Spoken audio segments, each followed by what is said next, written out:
हमारे गांव के ही महादेव बाबा भीमशंकर के मंदिर आए हुए थे। तो इसके पीछे जो कहानियाँ हैं, जो जुड़ाव है हमारा यहाँ के आस्था का, यहाँ पे मतलब लोग कितने ज़्यादा हमारे इस भीमशंकर महादेव मंदिर से जुड़े हुए हैं, उसकी कहानी है। कब से है, कैसे मतलब हमारा ये मंदिर बना, ये पहले मतलब किस तरीके से इसका स्थापना हुई, मतलब किस तरीके से मंदिर बनाया गया, कौन थे वो लोग जो यहाँ पे बाबा भीमशंकर को स्थापित किए, उसके बारे में रोचक कहानियाँ भी हैं। बहुत सारी ऐसी चीज़ें हैं जो हो सकता है सही हो, सही ना भी हो, बट हाँ कहानियाँ हैं तो कहानियाँ। तो कहा जाता है कि ये जो पूरा इलाका है, तो ये जो पूरा इलाका है ये पहले खेत हुआ करता था। तो चरवाहे अपने बकरी, गाय सबको लेकर के यहाँ पे घास चराने के लिए आते थे। तो उनके हाथ में खुरपी, कचिया वगैरह भी हुआ करता था। तो जो अभी हमारे पास जो शिवलिंग है, हमारे यहाँ पे शिवलिंग है, उस पर वो लोग क्या करते थे, कचिए या खुरपी को धार करते थे।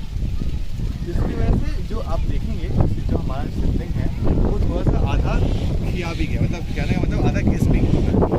तो उसमें हुआ क्या था कि कुछ दिन के बाद देखा गया कि वो बाबा क्या है, लेकिन एक दिन लोगों ने सोचा कि ये पत्थर यहाँ आया कैसे। लोगों ने यहाँ पे सोचा, मतलब ट्राई करने की कोशिश की ये पत्थर आया कहाँ से, जानकारी लेते हैं। तो उन्होंने खुदाई चालू कर दी।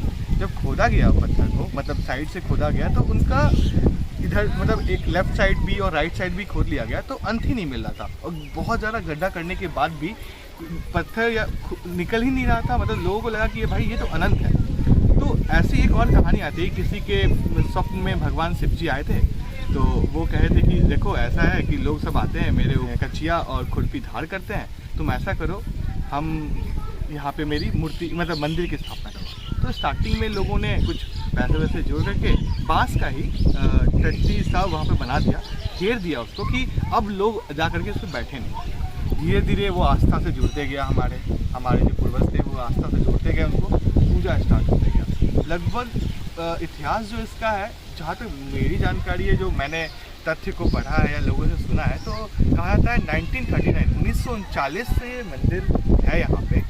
उसके बाद धीरे धीरे अब हाँ जो मंदिर हुआ, जब धीरे धीरे मंदिर बनना स्टार्ट हुआ, मंदिर का निर्माण हो रहा था, उसके बाद मंदिर के बाद पोखर का निर्माण होता है, जहाँ पे लोग आते अपना मतलब स्नान करके फिर पूजा करने के लिए जाते हैं। तो वहाँ पे क्या हुआ, जब पोखर की खुदाई हो रही थी, जहाँ मंदिर का नाला जब बन रहा था, तो जितने भी मूर्तियाँ, बाकी मूर्तियाँ, जैसे विष्णु भगवान की जो अष्ट धातु की मूर्ति है, वो भी उसी खुदाई में मिली।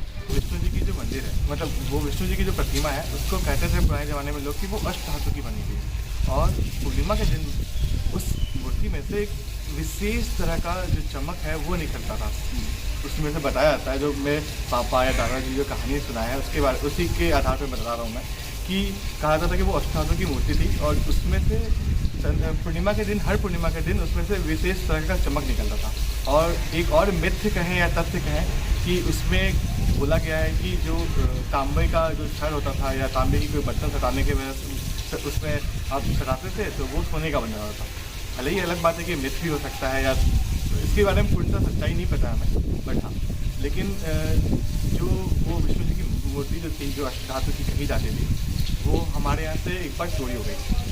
बहुत जगह खोजा गया उसको, बहुत जगह कुछ हुआ गया। तो फिर एक बार पुलिस ने बहुत कोशिश की, फिर वो कहा जाता है कि वो मूर्ति मिल गई है। बट अभी तक लोग जो कह रहे हैं, लोगों का मानना है कि वो जो थी मूर्ति, जो अष्टधातु की थी ओरिजिनली, जो यहाँ पे बहुत सालों से थी, मतलब बहुत पहले से थी, वो मूर्ति नहीं, उसी का एक प्रारूप यहाँ पे लाके स्थापित कर दिया गया, जिसके कारण मतलब इस वजह से स्थापित किया गया कि लोग आहत ना हो, लोगों का जो विचारधारा है, लोगों का जो श्रद्धा है, वो आहत ना हो कि मूर्ति खो गई है या मूर्ति चोरी हो गई। इसी वजह से मंदिर परिसर के लोगों ने या हमारे गांव समाज के लोगों ने वो मूर्ति जो भी कही है, शायद वो मिल भी गई हो, इसके पूर्णतः तथ्य नहीं बता सकता मैं, बट हाँ इतना है कि अभी भी लोग मानते हैं कि वो जो मूर्ति थी अष्टधातु की, वो मिला नहीं।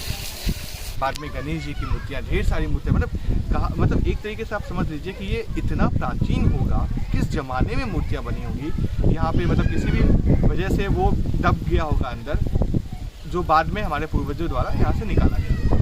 हमारे पूर्वज, जो हमारे गांव के पूर्वज हैं, जो मंदिर कमेटी हैं, उसी में से कोई होंगे जिन्होंने इस जगह का जीर्णोद्धार किया।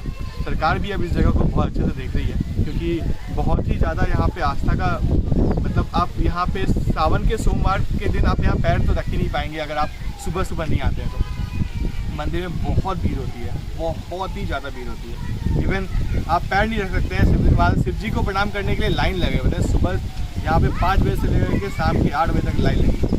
तो और हाँ, इसमें एक और बात कही गई थी कि जितनी भी मूर्तियाँ यहाँ पे अभी यहाँ पे उपस्थित है वो सब यहाँ की पोखर की खुदाई में या शिव जी की जो नाला बना था उसकी खुदाई में ही मिला है। ये बहुत प्राचीन है।